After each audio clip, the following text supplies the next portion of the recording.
Mga ka-vloggers, car aircon po ulit tayo. Mga ka-vloggers, welcome po sa akin channel. Sana'y magustuhan po ninyo yung video na ito. Paki-like, share, and subscribe na lang po mga ka-vloggers. Eto na naman po ang aking pinakabagong vlog. Hello mga ka-vloggers! Welcome po sa aking channel, ang Ferdy's Vlog. Kumusta na po mga ka-vloggers? Gaya ng nasabi ko, car aircon po ang topic natin ngayon. So mga ka-vloggers, pahinga muna ako doon sa paggawa ng aking roast griller. Hindi pa tapos yun. Sa susunod na mga araw na lang uli. Dahil alam ko, inaabangan na ninyo yung mga lagi kong binabanggit na mga vlog ko, no? Nagagawin kong vlog para sa car aircon.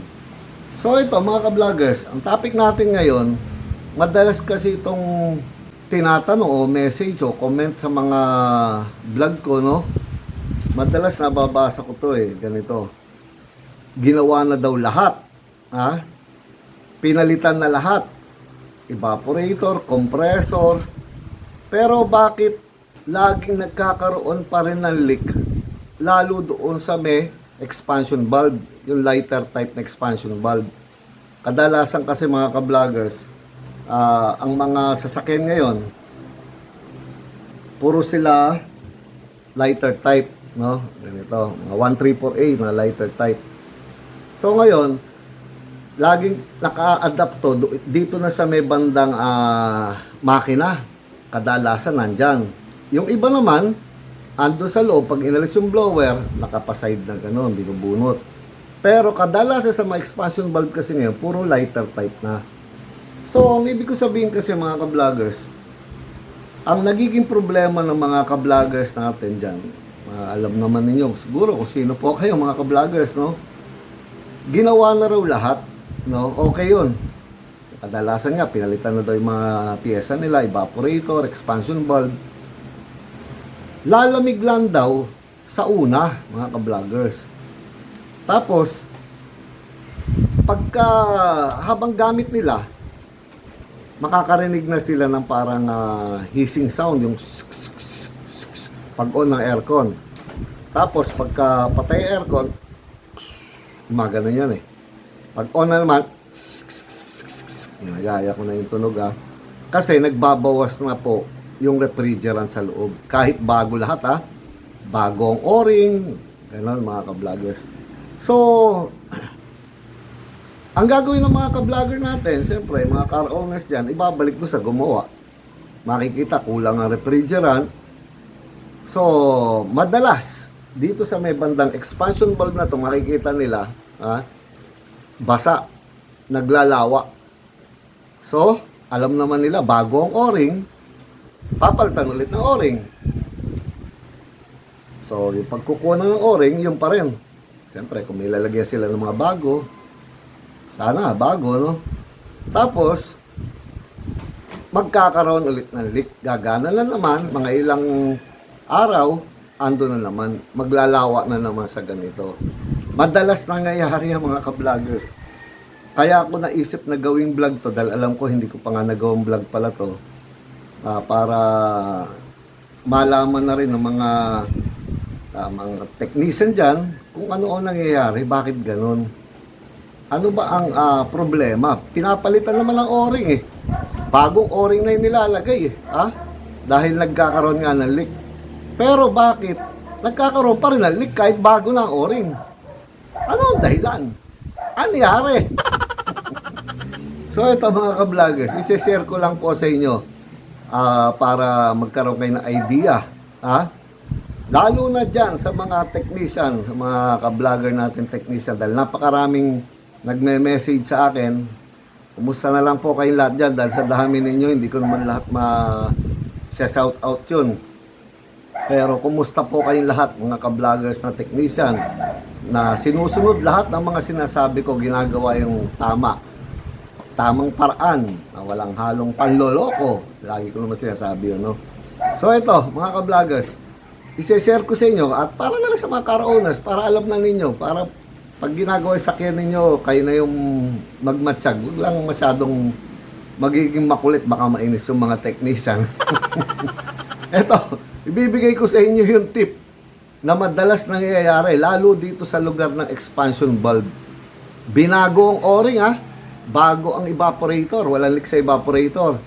Bagong o-ring, laging nagkakaroon ng leak dito. Laging nagkakaroon ng pagsasabaw, nagpaglalangis. Ano ba ang problema? Yun, mga ka-vloggers. So, gusto ko lang i-share sa inyo to. Napakahalaga nito. At sana'y tandaan ninyo mga ka-vloggers ngayon ko lang i-share sa inyo to. At sana'y kapulutan na naman ninyo ng aral, no? Sandali. Ano po ba ang palaging nagiging problema? Bakit? Binabago naman ang o-ring bago, brand new. Pero lagi naglilik. Gagana na naman dahil bumalik nga yung customer. Tapos pinalitan na ninyo ng o-ring. Ganun na naman, maglilik na naman. Lalo na ngayon, napakamahal ng refrigerant dahil sa pagtaas nga nitong mga petrolyo na to. So, kawawa rin ang mga technician kung lagi naglilik at laging bumabalik yung ginagawa nila. Lalo na yung mga harness dyan na laging ikakarga. Siyempre, yung tama, yung bago lagi. Kasalanan kasi ng pagkakagawa ninyo yun, di ba? So, para maiwasan yun, mga ka-vloggers, ito, bibigyan ko kayo ng tip. Konting tip lang. Ito, 134A na expansion valve to. Bakit ba naglilik? Bago na ang o-ring. So ito, mga ka-vloggers, unang-una, bibigyan ko muna kayo ng halimbawa rito. Marami akong hawak dito na kulay green ang mga pinagpalitan na o-ring ng 134A. O pagmamasdan ninyo, maigi mga ka-vloggers ito. Itong mga green na to, magaganda talaga to, na pagka inilagay ninyo, ito ang nagiging reason mga ka-vloggers kung bakit nagkakaroon ng leak. Ito, tingnan ninyo itong mga 134A. Pag pinatong ninyo rito, ayan. Dahil gamit na to, medyo expanded, pero halos di mo nag-expand to Ayan, tingnan ninyo, halos hirap, hindi pa, ayaw niya pumasok. Ayan, di ba? Kahit itulak ninyo sa loob, ayaw. Yung iba, paltang ko. Kikita sana ninyo. Ayan, So, ito. Isa na naman to. Marami tayong hawak dito ng mga o-ring. Ayan, isa-isay natin to Tingnan ninyo mga ka-vloggers, 134A. Ang 134A wala siya nung parang diretso yung pasok ng o-ring dito sa loob na to So, tingnan ninyo tong o-ring na isa pa. Ayan. Isa-isay natin to Kahit ipatong ninyo yung mga yan, kung mapapansin ninyo, andyan lang siya sa bunganga. Ayan Pero papasok talaga sa loob yan pagka nandyan na yung fittings niya mga ka-vloggers Ayan ito pa isa. Nakikita ninyo Yan. So mga ka-vloggers, gusto ko namang ipakita sa inyo yung nagiging dahilan ba't nagkakaroon ng leak. Ito, marami rin sample mga ka-vloggers Ayan ito. Binago na nga yung o-ring Bago na ang o-ring. Bakit naglilik pa rin? Yun ang topic natin. Ito, isa-isay natin to. Pagmasdan ninyo kung bakit nagkakaroon ng leak. Tignan ninyo mga ka-vloggers, pang 134A ito na saksyon matataba lahat yan. Pag pinasok ninyo rito, ayan tingnan nyo nasa na siya? Ando na kagad sa loob mga ka-vloggers. Ayan Ayan Pumapasok siya sa kaloob-looban. Meron pa nga clearance halos yan Ayan Napagka, ayun, nasa loob kung nakikita ninyo papaltan ko Lalagyan natin ng iba uli. Ito, marami pa ako rito yun nilagay ko, nasa loob na uli. Yun nasa kaloob-looban na uli yan Walang kahirap-hirap. Ha? Oh, marami pa yan. Oh, yan, oh. Oh, kanya nasa loob, ha? Nakabaon na kagad doon sa kaloob-looban, ha? Ayan, oh. Wala na siya dito sa ibabaw. Oh, shoot pa nga, eh. Shoot na shoot. Parang 3 points. Oh, pag ginalaw ninyo, parang may awang pa nga, eh, oh. Oh, ayun, maangat lang na gano'n, mga ka-vloggers, oh. Ayun, tingnan nyo, ha? Oh, pero shoot sa loob. Yun ang dahilan, mga ka-vloggers, ha? Kung bakit bago na ang o-ring, pinalitan na, paulit-ulit, kahit 100 beses ninyo gawin yun. Palit kayo na magpalit ng o-ring. Maglilik pa rin. Ayan, oh. Oh. Ilan na to, ha? Oh, ito pa, may dalawa pa sa kamay ko. Oh, pang 134A yan, matataba yan, ha? Oh, yun doon na naman sa loob. Oh. Ayun. Ayun, oh. Oh, luluwag nila doon sa loob, oh. Ayun, oh. Maangat-angat pa nga, eh. Oh. Yun ang dahilan, mga ka-vloggers. Bago na ang o-ring, naglilik pa din. Yun. Nakita naman niyo yung sample, ha? Yung mga 134A, halos ayaw pumasok. Pero pag nakakabit na yan doon sa fittings niya, napapasok dyan, masikip yan, mga ka-vloggers, ha? Tignan naman natin ngayon, yung mga ginagamit ko. Ito, hindi sa mahiwagang lalagyan ko. Ayan, o. Ayan, marami pa ako doon sa loob niyan. Kukuha tayo dito, mga ka-vloggers, ha? Ayan. Tingnan ninyo itong mga o-ring na to, ha? Oh. Kahit anong ano ninyo dyan, ayan, o. Kung makikita ninyo, oh. Pasok na ninyo ng todo, ayaw pa rin pumasok lahat ng ano. Ayan, oh. Meron pa rin ano, ayan, oh. Ganyan lang siya. Kaya lagyan pa natin ng iba. Puro bago rin yan. Ayan, oh. Halos ayaw niya pumasok sa loob. Ha? Ayan, oh. Patay ng iba ulit. Bago to, ha. Ito. Iba na naman. Ayan, oh. Yan yung mga ginagamit ko na 134A na pang suction, mga ka-vloggers, ha. Oh, ito yung kanina, ha. Hawak-hawak pa. Oh. Hindi dapat pumapasok sa loob. Ano bang point ko rito, mga ka-vloggers? Hindi dapat papasok ng dire-diretso doon sa loob na expansion valve, ha?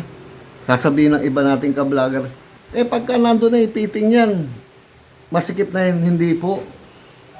Karamihan pa sa mga original na design ng fitting, ha, ng pang 134A, malalalim, mga ka-vloggers, ha?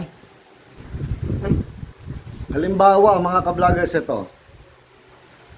Oh, sa expansion valve to, ginagamit ko adapter, no? Pagka pinapasok sa ganito yan, ha? Halimbawa, nakakabit na sa evaporator, galing evaporator to, no? Pag masdan ninyo to, ang lalim, oh. Malalim ang hukay niyan. Ayan, oh. Makikita naman siguro ninyo, no? Oh. Napakalalim niya, mga ka-vloggers, oh.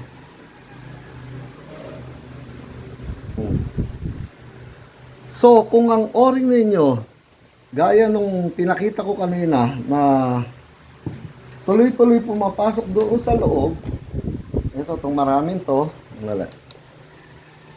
To. Yan, yung mga yan, ha? To. Dire-diretso lang doon sa loob, mga ka-vloggers, ayun, parang ganyan. Oh, ganunin mo lang, maalis, oh. Samantalang, pag maayos ang o-ring, so, mga luma, ito, luma na nga to, nandito lang nakalagay, pero masikip din to, ganyan din, oh. Yung ano yan, ha. Oh, kahit ganyan ninyo, mga ka-vloggers, hindi sa maaalis, oh. Kita ninyo, ayan, oh, andyan pa, ha. Ayaw niya matanggal doon sa loob. Andyan pa rin, ha, ayan, oh. Kamayin ko na lang, oh. Pero, ulitin natin itong mga to. Yung mga naglilik ha, ito ang dahilan ha. Oh. Pag pinasok pa lang ninyo, ganyan na. Kaya pag, ayun, nahulog na, nag-uunahan pa sila, oh. Ha? Pero pang suction yan, mga ka-vloggers. So, ito, tingnan nyo.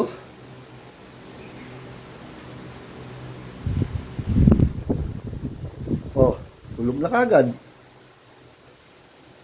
Yan ang mga pangit na o-ring, mga ka-vloggers. Na pag naikabit sa sasakyan ninyo, tapos malalim ang mga fitting kasi, mga pinapasukan, lalo ito nakakabit, parang galing sa evaporator to, ha. Oh. Lulubog lang siya. Papasok lang siya doon sa kanal, tapos hindi rin siya lalapat, maglilik lang. Ganon kasimple yun, mga ka-vloggers. Yun ang dahilan kung bakit ko ginawa tong vlog na to. Gusto ko lang ma-share sa inyo kung bakit ba ganun. Napakarami kasi ng mga message sa akin na ganyan eh. Ginawa na nga po lahat eh, pinalitan na, pero naglilik pa rin. Dahil dun yun, mga ka-vloggers. Undersize yung o-ring. Kailangan, gaya na nakita ninyo, pag kahit pinasok dito, hindi nalalaglag o halos ayaw pumasok. Mapipilitan lang sa pag kinabit na talagang gano'n yung fitting, tapos nilagay yung mga bolt. Pero hindi katulad ng mga o-ring na sinample ko na pagpasok, kahit gano'n mo lang malalaglag na nag-uunahan pa. Yun lang yun, mga ka-vloggers. At sana'y matutunan yan ng mga ka-vlogger natin teknisa at kahit sa mga car owners, tandaan ninyo yan, mahalaga po yan. Dahil para mahinto yung problema ninyo sa laging paglilik.